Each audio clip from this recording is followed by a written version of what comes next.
Hello, my name is Rich Spots. I'm an organist from Doylestown, Pennsylvania, and I'm here with Ann Labounsky, and she is Professor Emerita of Organ and Sacred Music from Duquesne University. And we're here to talk about Charles Tournemire and his Lorgue Mystique. In 2019, we did the complete Lorgue Mystique, and it's a very strange piece of music because it's 14 to 15 hours, depending on your mood, and, and 253 movements. And it both is a liturgical work and a symphonic work, and it's not well known or not widely played for a variety of reasons. And in 2026, during Lent, I'll be doing the complete performance again at St. Paul's Chestnut Hill, which is a town in Philadelphia. And it's a lovely Aeolian Skinner organ that was just newly restored. And so, actually, what we probably should do is explain what Lorgue Mystique is and who this guy Charles Tournemire is. And just for reference, Ann Labounsky has actually studied with Jean Langlais, Yes. who was Tournemire's successor at his church in Paris, Saint Clotilde. So she has some insight that is really important. So how would you describe Lorgue Mystique? Well, you could say that it's a liturgical work, and Tournemire did write it with that in mind, that it would be used during a Mass. Particularly, he wanted it to be during a high Mass with the choir. And unfortunately, that didn't happen during his lifetime. But in 2019, and that was really a wonderful thing, when I think of what you accomplished here in Pittsburgh, going to 8 different churches and performing the entire sequence of this work. It is. I find the work quite interesting. Well, as I wrote in the review of your book, thinking of what Tournemire himself wanted, he wanted it to be used in the context of a Mass. And so we actually did that at St. Andrew's. And that, when you do liturgical music where it's intended to be used in the right context, it brings a different meaning to it. And it's interesting, during Tournemire's lifetime, he had always wanted Lorgue Mystique, these parts of the Mass with organ music based on Gregorian chant. He had wanted this to be done in the context of a Mass, and it never was. But then it was wonderful that we were able to do that here, and then subsequently it was done at St. Bernard's. Yes, yes. It's. I think when you play Lorgue Mystique, you really have to understand it liturgically because there are 5 movements: Yeah. prelude to the introit, an offertory, an elevation, a communion, and then the final piece, which we would call a postlude. Right. And the prelude to the introit and the elevation they tend to be very minimalistic. They're very short because it was supposed to be done during the Mass at that point in the Mass, and so that was not an extended length of time. Yes, and Yeah. I find a lot of people, other organists who just sort of blow this work off, they look at these short little movements and think, oh, this is, it's just a little ditty. But they're not. They're not. And one thing I find valuable to tell audiences about is you kind of need to look at this like a Bach cantata, where the prelude to the introit and the elevation are sort of like the recitatives, and then the They're short.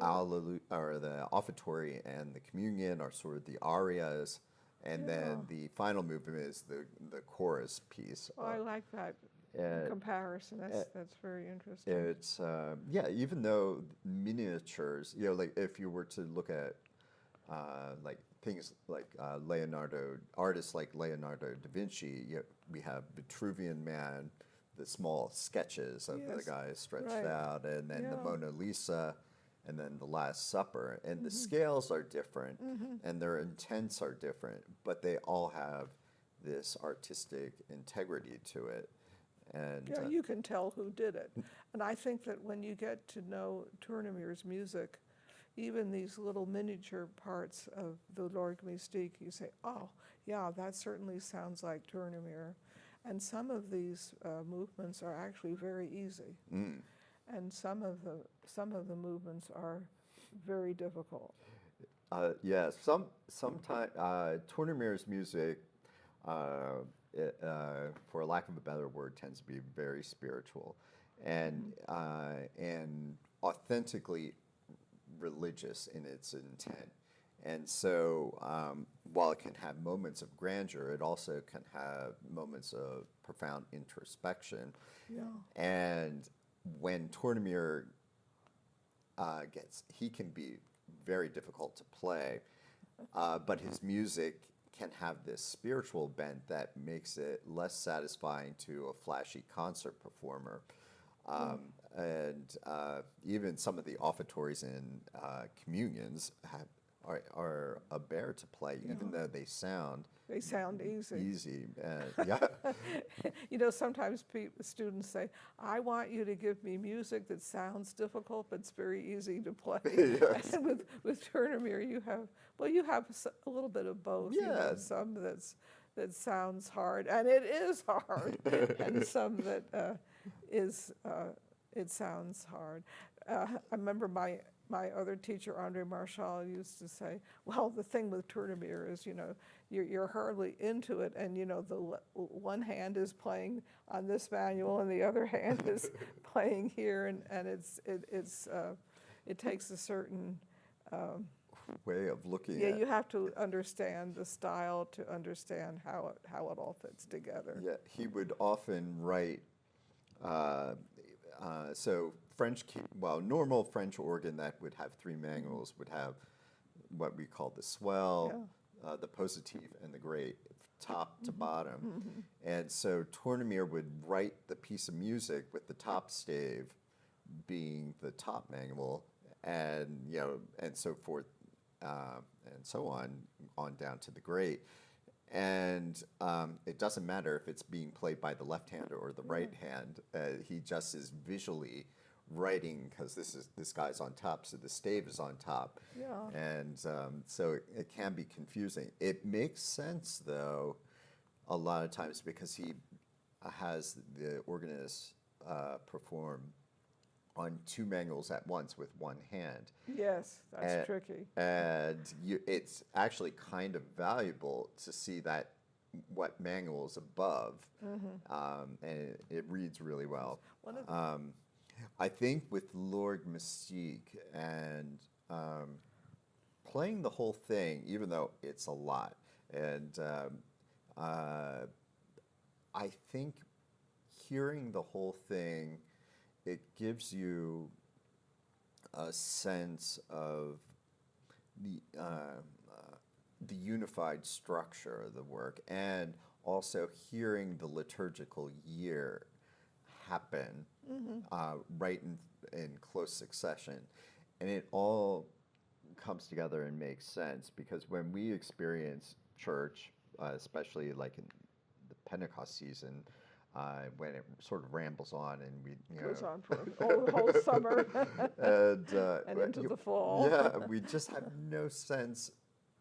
We're just there in the moment. Yes. And we don't get the overall meaning of what's going on. And hearing it all together helps give us a sense of the narrative of the liturgical year.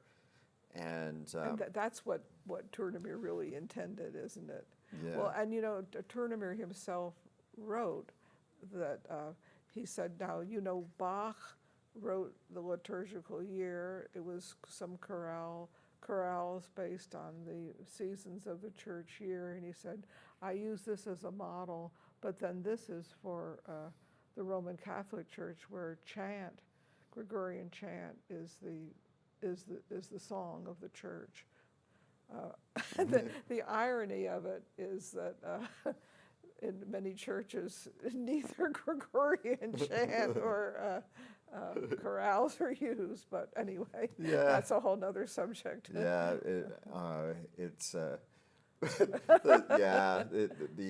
there's some politics and that it's a long story. It is a long story. When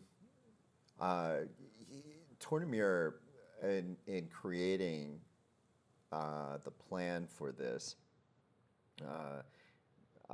he cited the collection of books called Lent liturgique, and it's by Dom Guéranger, who was of Salem, and he wrote Tournemire had a whole plan written out. He did diverge from it in the final. And that's what's so interesting about this book that you've written. We're so excited about it because in this book, which is called Charles Tournemire, L'orgue mystique, la haute mission, the high mission of it explains what Tournemire was trying to do with this. And one of the wonderful things about Richard's book is the showing all of what Tournemire's original plan was, and then where he changed it as he was writing it. And he gives all of the Gregorian chants, just the incipits, but enough that you see, and here's here are the readings, and here's the chant, and you can see how the whole thing fits together, which is really a remarkable contribution that you've given. I know that you spent, what did you say, 14 years of your life? Doing it's like it was like giving birth to a child, and now it's off to college. So right, it takes that long.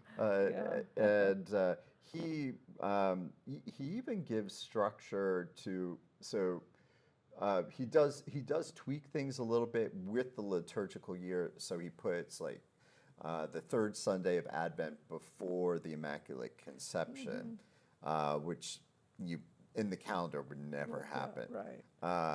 But he wanted to set the stage with Advent and then do the Immaculate Conception, because at least historically, the world before Christ, and then the birth of Mary, and then the incarnation on Christmas Day. Yeah. So he does tweak the year a little bit, and then in Pentecost he creates this sonata allegro form using the Alleluias, chorales, and chorale Alleluiatique. So it's sort of an AB structure. But you can't. I think you can't just really grab that or in listening to it. But that's where you can understand it by looking at the scores. Yes, and doing the whole work together, you actually start to see that this is a huge structural musical work. And so how did you experience that? When did you come to that realization in your own study of Tournemire? It actually required hearing the aesthetic, and when I actually the chorales, which the middle section of Pentecost, they tend to be a lot more straightforward and not as complicated, and like there's this middle section that sort of stood out for me. And then as I opened up and saw the rest of Pentecost, and somehow the structure became so clear. And Now, when was that? Was that before? Was that when you just began to study? sort of in the middle. In the middle. Yeah, because no one was there explaining it to me. Because there was actually no one I knew who actually played the whole thing. Yeah. And So you're the only one that I know. That's interesting. I never thought of that. You're the only one who's actually played the whole thing. Is that? Would you well, say I that's think true? there are some other people. Oh yes, we know the guy from Canada, Duvalier. Yeah, I think. Did he record? Oh yes, He yeah. recorded. and He recorded There's the whole another thing. fellow out in Germany that recently has done. Oh, But yeah, it is rare. it is rare. And you and to to go through this without having a teacher is really kind of a challenge, because you've got to discover it on your own. And Well, I had that experience many times in Langlois music, because I gave many premieres of Langlois music. No one had ever played these pieces, and so I had to decide, knowing his style, knowing him very well, first of all, and knowing his style, then, I could apply what I knew, and I imagine that's what you did too. When you delve into a great deal of music by one composer, you get to have a feel for that style, do you think? yeah, the language, and then your fingers start moving in the same way Right. that the composers moved. Right. And and then reading about his life. We actually probably should describe Tournemire. Okay, let's do that. Yeah. So. Well, what's interesting to me is he was from this part of France. It's what we call the wine country, Bordeaux, Bordeau, which is southwest of Paris. It's I've been there. It's a very beautiful city, and so it's interesting. There were three really important organists who were from Bordeaux. There was Joseph Bonnet, who was the Tournemire student who got Tournemire to write Lord Mystique. And then there was Armand Bonnard, another organist from Saint Clotilde, from Bordeaux, and Tournemire himself. So it's so interesting how these three giants. I love Bonnard's music, and a lot of people don't play it, and they don't know it that well. Music. Media Vita, this very extended work, a lot based on Gregorian chant also. So, that's the background of where they were from. And they have, people from Bordeaux have certain character traits. Well, I think you could say, Langlois often said, his wife, Langlois' first wife was from the south of France, Escalquins. She was very, very quiet and kind. And he was from Brittany, it was a very different temperament.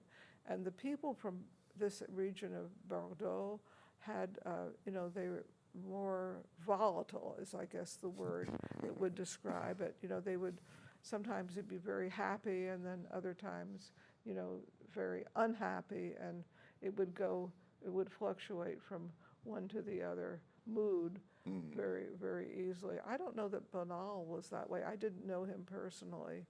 Well, we didn't know Tournemire personally either. Yeah, we get a lot from. But we've read a lot about him, and we know people who did know him. See, Langlois had studied with him in the early 1930s, and so he reported about how Tournemire was, and others. Did he have any good stories about Tournemire? Well, he said how Tournemire was, he would get angry very easily, and he was, I don't know, I'm trying to think of the right word here, temperamental maybe, you would Yeah. say. Well, and you got to meet Madame Tournemire, the second Yeah, one. the second one. Oh, that was so funny because Tournemire's first wife was Alice Taylor. And his second wife was also Alice. So I always laugh about that because Martial's wife was Suzanne, and then various mistresses were also Suzanne.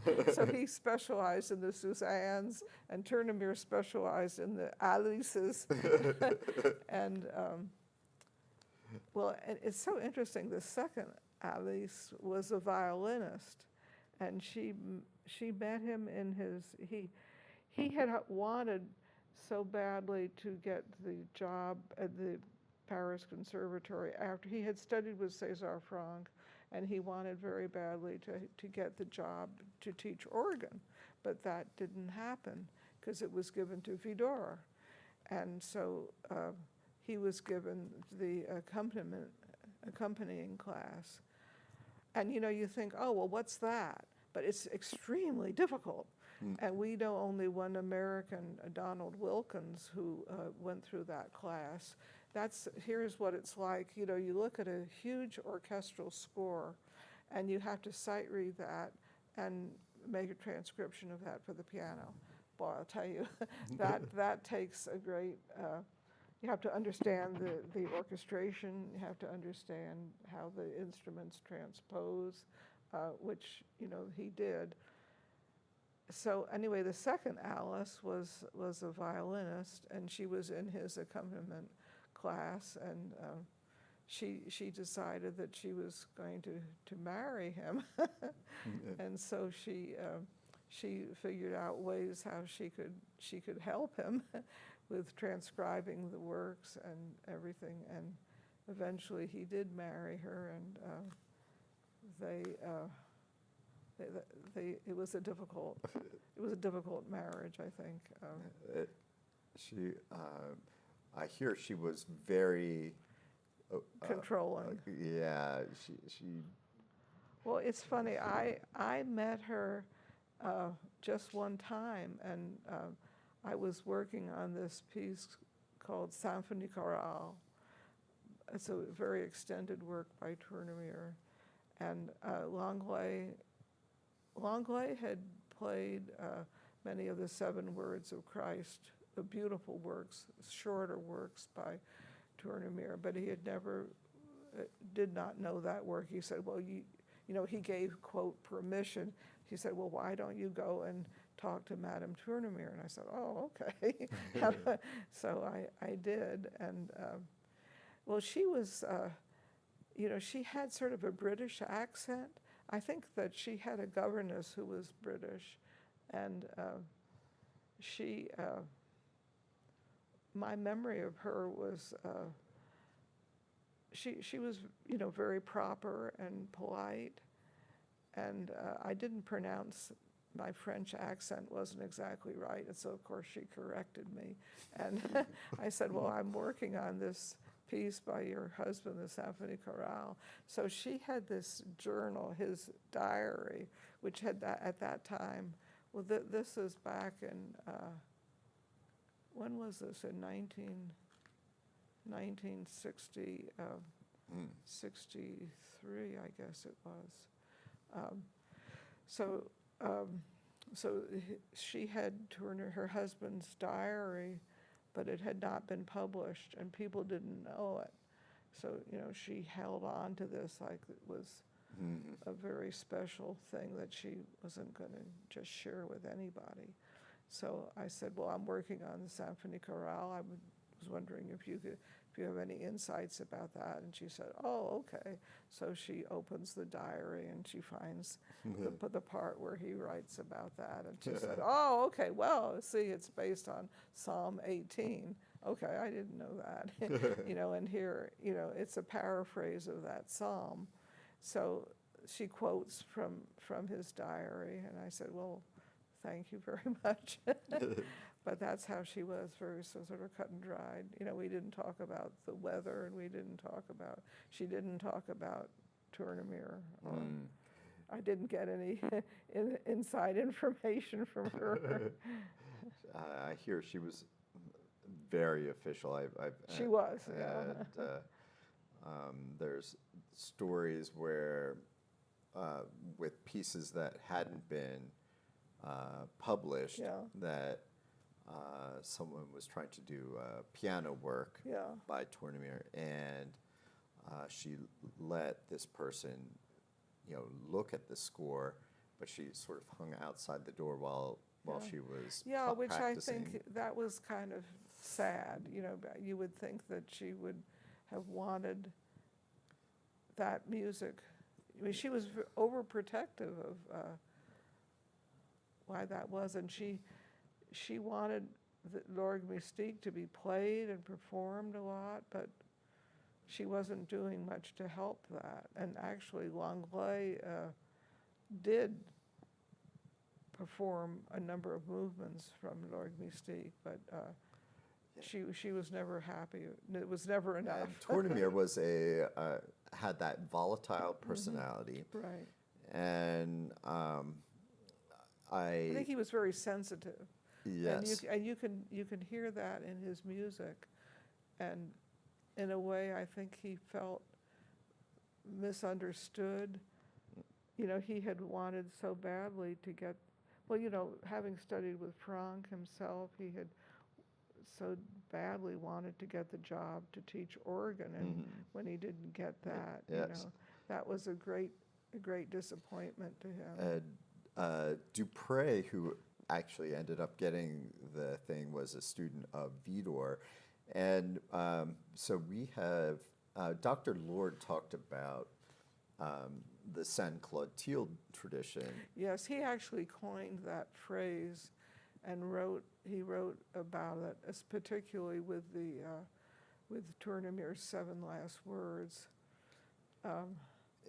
He actually knew the second Alice pretty well, because he would, well, there were 2 people who knew her quite well. There was Robert Lord, and there was my very dear friend Alan Hobbs, who also came to Duquesne. And we have actually the Alan Hobbs collection of books and music, which is very valuable.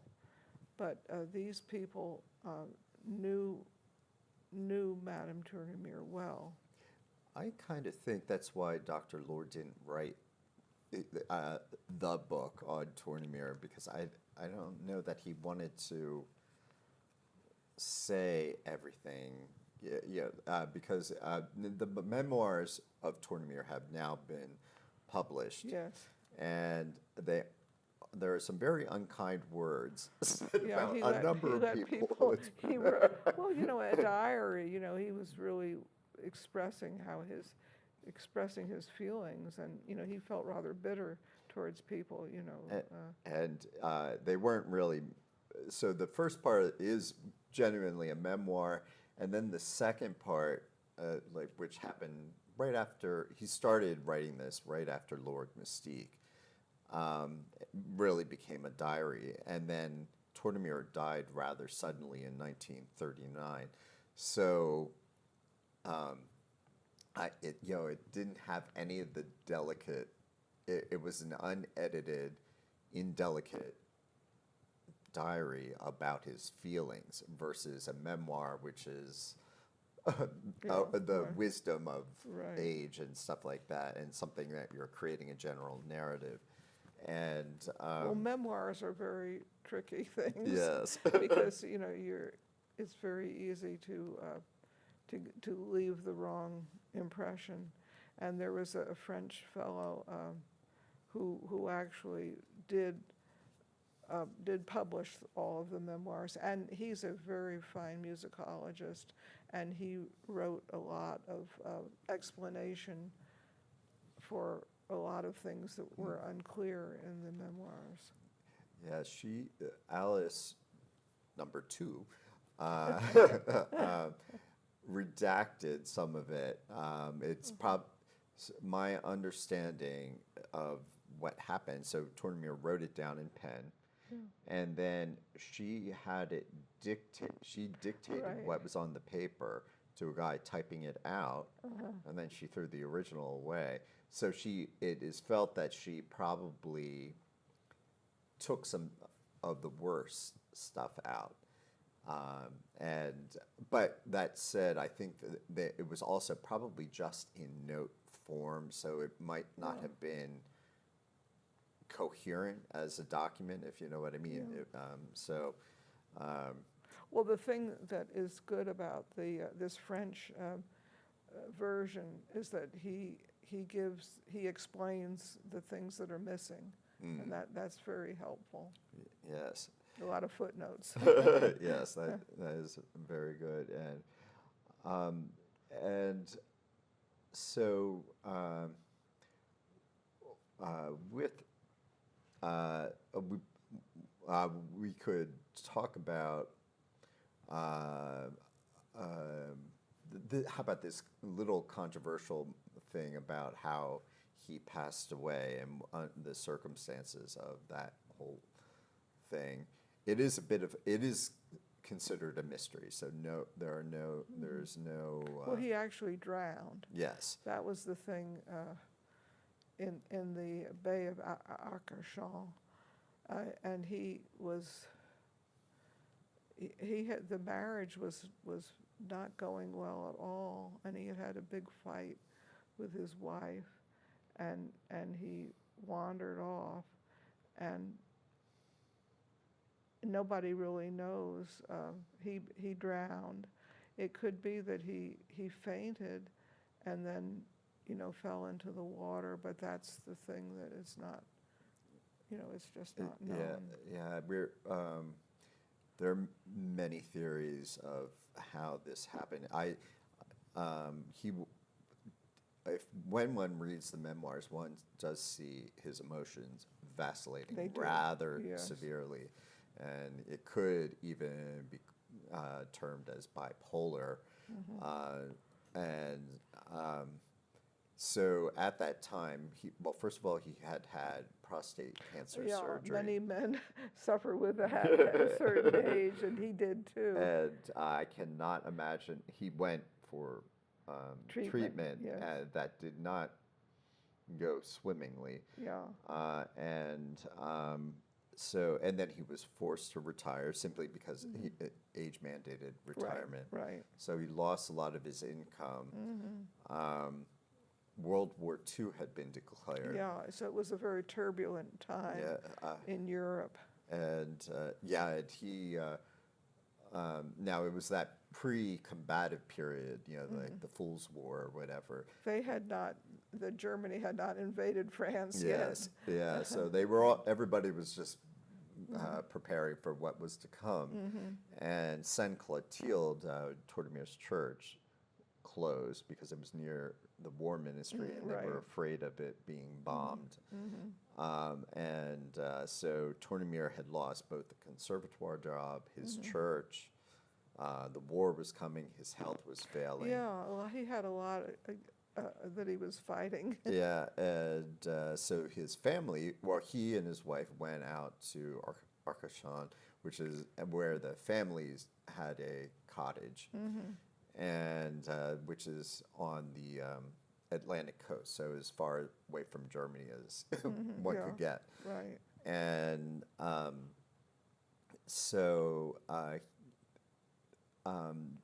some people feel that he may have committed suicide.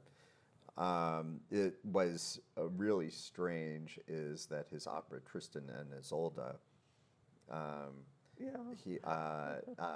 the character Tristan actually committed suicide by going out into the ocean, and he called Alice No. 2 my Isolde, and he called parallels. the house that his summer house Tristan. Yeah. So there were parallels. There's so you can't ignore them. Yeah, and then he was buried awfully quickly and without ceremony. And frankly, a lot of that can be attributed to the fact that the nation was getting ready for war. Yes. And so there are a lot of unanswered questions about his passing. Another thing that we probably should talk about is the symbolist. Oh, okay. Yeah, he was Lord Mystique, so the mystical organ. This piece of music is sort of a symbolist tone poem. All the chants and the texts are rendered to convey images. And Tournemire picked this up from his first wife, who was related to this fellow Tsar Paladin. Yeah, that's really interesting. Tsar Paladin was this mystic. There was this group called the Rosicroix, which is a Rosicrucian movement, and he hosted lots of salons, which were artistic events that had visual and performing arts, including music, and it was a way. It was almost where art is becoming a metaphysical language, and it's using symbols to convey these metaphysical ideas. And Tournemire picked up a lot of that. And one of the things that I found about this whole journey was coming to terms with religious language and how art is used to convey religious language. Because when you're talking about metaphysical ideas, they are infinite in their scope. And to try to define that is kind of an oxymoron, because it's hard. When we categorize things, the way we normally rationalize the world, or nowadays rationalize the world, is we categorize or define them. And when in defining things, we're delineating a finitude, but when we're talking about an infinite concept, that is not going to work. We need to come up with these symbols that convey, that point to the idea, but isn't the idea itself, and speaking to the infinite. And that's a good point. And you express that very well in your book. Well, thank you. It's so important to understand the role of art, and actually how it's even better than using words to get you to understand something that has an infinite quality to it and a non-definable quality to it. And Tournemire, through his use of chant and just musical language, is able to convey the image of, if one were to say the postlude for Advent, creator of the starry heights. Right. And you hear this symbolism. You hear the stars. The star symbolism is definitely there. And at the end, whatever the final chant is, talking about Bethlehem. You are going to be the place where this event is going to happen, and it ends in this really haunting prophecy. Yes. And it is amazing. And this is how also hearing the whole piece of music, so when we are doing this in the Lenten format, we do 3 offices a night, so that it's in palatable sizes. But the first night is Advent, the Gaudete. Yeah. the Immaculate Conception, and then the Nativity. Yeah, And that fits together. And it's like going from darkness to the dawn, because the hymn that is used in the postlude for Christmas is talking about the rising sun. Right. And so basically we are going literally from darkness to dawn in one night. And that's part of what makes hearing the whole Lord Mystique so special, is that you spent one night and you got a whole narrative. One of the things I found with Lord Mystique and Tournemire, so we had the Saint Clotilde tradition, which really was based on Franck, Tournemire, and Lenglet. And there's a countervailing tradition, the Vidor tradition, which is a Vidor Dupre tradition, and it's much more Guillemot. and Guillemot, Yes. and it's a very classical. Yeah, it comes oriented. back from Lemons, and that's one train that goes through the literature.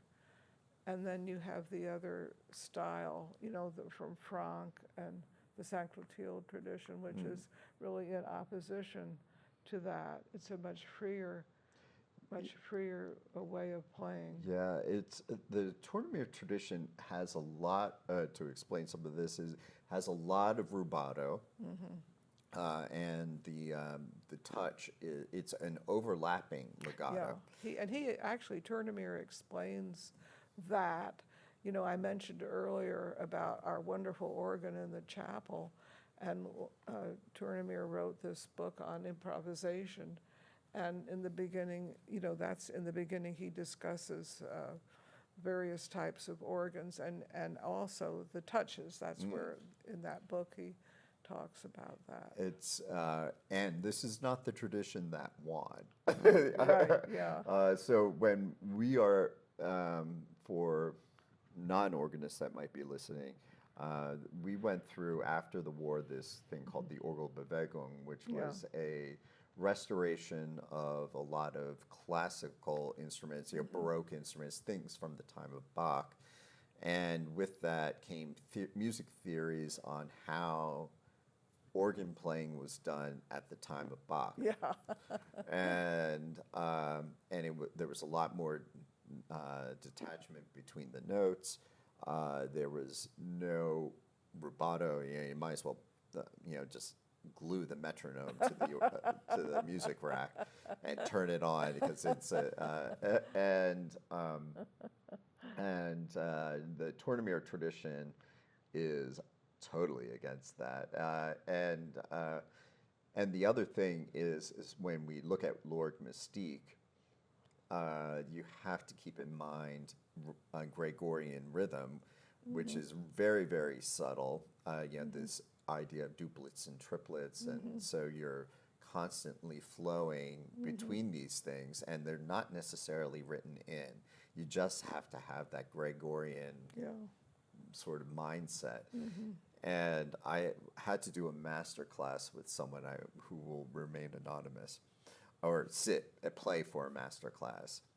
And this person had never played the piece that I was doing. And they were getting out the metronome and telling me to play with more detachment. And I had to sit there and just grit my teeth because everything this person was telling me was not what you correct. You understood. And I know where she got it from, because we were all brought up along the lines of the Orgelbewegung and the Vidor Dupre tradition, which is a classical tradition, and it was reacting against sort of this what could be overindulgent romanticism, where it's kind of gushy and not intellectual. The Dupre did an edition of César Franck's chorales, and in the opening, he said, he really sort of lambasts Franck, And he once said that all you need to play Franck is a metronome in your right pocket and a metronome in your left pocket. I forgot that. And it drove Dupre's approach drove Tournemire and, from what I understand, Langlais crazy because But you know, Langlais did pay homage to Dupre in saying what Dupre taught me was the discipline of, well, first of all, it's really interesting, you know, Langlais being blind. A lot of blind people, when they play, they move around a lot. And Dupre taught him that you weren't allowed to do that. You had to sit immobile at the console, and Dupre was very strict about that, and so you could see Langlais follow that because he learned that from Dupre. And actually, Dupre wrote a lot of really interesting music. And I think actually as a teacher, he was a better call than Tournemire. Yeah. I think Tournemire's volatility and much, well, when you're a student, you really need to learn technique. Yes. And Tournemire would have focused more on artistic and religious principles. That's right. And you know, you need to learn to play first, and That's it. And Dupre was, I have to admit it, probably a better call. Right. Well, I had a month of lessons with Dupre. You know, I went out to Meudon, you know, his home there, and he was, you know, he was a good teacher. I wanted to learn improvisation, and we started with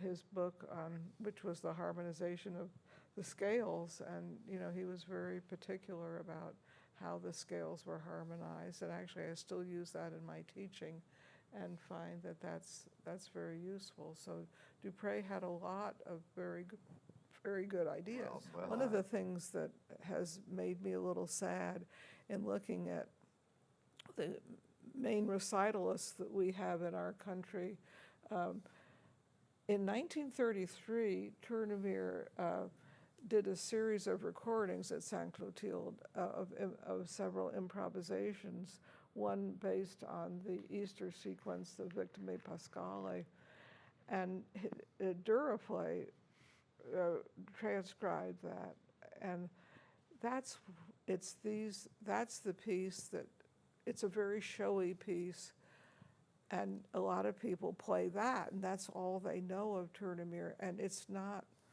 there's a great difference between that written down improvisation and you know, what Tournemire spent a great deal of time composing.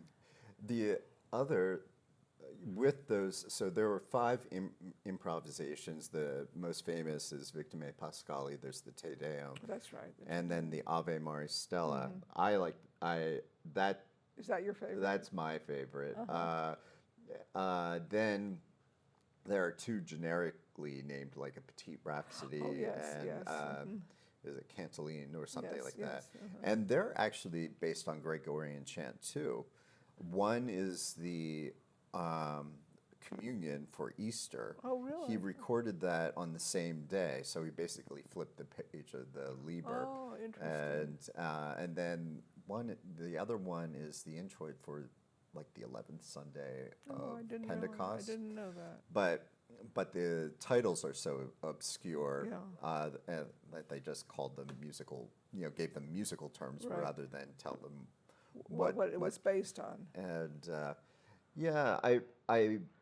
it is a shame that his compositions aren't played often.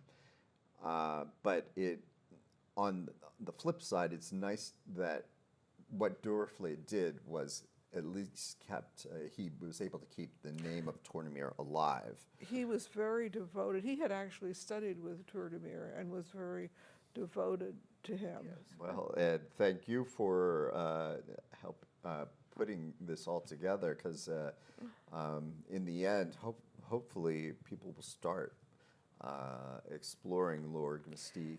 And Yeah, well, what's interesting is that, what with YouTube, it's all available. Everything is on YouTube. And then, as I wrote in the review of your book, the whole Lord Mystique is available it's in the public domain, and so you can download any of these offices, which is very useful. Yes, Tournemire really does need to be looked at much more seriously, because in doing Lord Mystique, it taught me how to be a better church musician. And at this point in my life, I really do not do pieces that don't have some sort of religious narrative going on. It's not music for music's sake. And then the idea of creating a liturgical year that has a big picture. Even though we're playing many composers, you are creating your own Lord Mystique through your repertoire. Right. And so I think it is something that really everybody should experience, and every organist should have a number of these under their belt.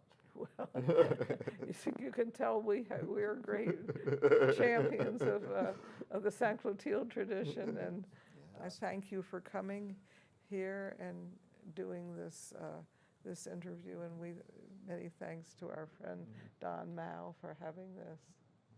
Great. Well, thank you very much. Thank you.